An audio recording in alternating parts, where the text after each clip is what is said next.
ঢিঙৰ বৰভেটিৰ পবিত্ৰ ঈদ উল আজহাৰৰ ব্যাপক প্ৰস্তুতি। সমগ্ৰ বিশ্বৰ লগতে দেখা গৈছে নওগাঁ জিলাৰ ঢিঙৰ বৰভেটিত ঈদ উল আজহাৰৰ নামাজৰ ব্যাপক প্ৰস্তুতি। প্ৰতিকূল বতৰৰ নেওচি আয়োজক কমিটিয়ে ব্যাপক প্ৰস্তুতি চলাই আছে। বৰভেটি ঈদগাহ কমিটিৰ সম্পাদক ছাদ্দাম হুছেইন চৌধুৰীয়ে সকলোৰে পৰা বতৰৰ বাবে দুৱা বিচাৰিছে। পুনৰ জনাব লৈছোঁ UNB নিউজৰ দৰ্শকসকলক ঢিঙৰ বৰভেটিত পবিত্ৰ ঈদ উল আজহাৰৰ ব্যাপক প্ৰস্তুতি। সমগ্ৰ বিশ্বৰ লগতে দেখা গৈছে নওগাঁ জিলাৰ ঢিঙৰ বৰভেটিত ঈদ উল আজহাৰৰ নামাজৰ ব্যাপক প্ৰস্তুতি। প্ৰতিকূল বতৰকো নেওচি আয়োজক কমিটিয়ে ব্যাপক প্ৰস্তুতি চলাই আছে।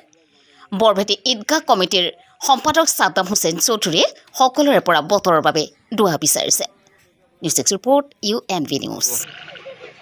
আমি প্ৰথমে গোটেই অসমবাসী ৰাইজক আমি ঈদ উল আজহাৰ শুভেচ্ছা জ্ঞাপন কৰিছোঁ। কথাটো হ'ল প্ৰতিকূল বতৰ ঠিকেই, কিন্তু প্ৰতিকূল বতৰ বুলি ক'লেও তো নহ'ব, আমিতো এইটো কৰিবই লাগিব, যিহেতু ঈদৰ দিন। আৰু ঈদৰ দিনটো সেই আনন্দটো ৰাইজক দিব লাগিব, আৰু ৰাইজে যি দায়িত্ব দিছে আমি সেই দায়িত্বটো পালন কৰিছোঁ আৰু সুচাৰুৰূপে।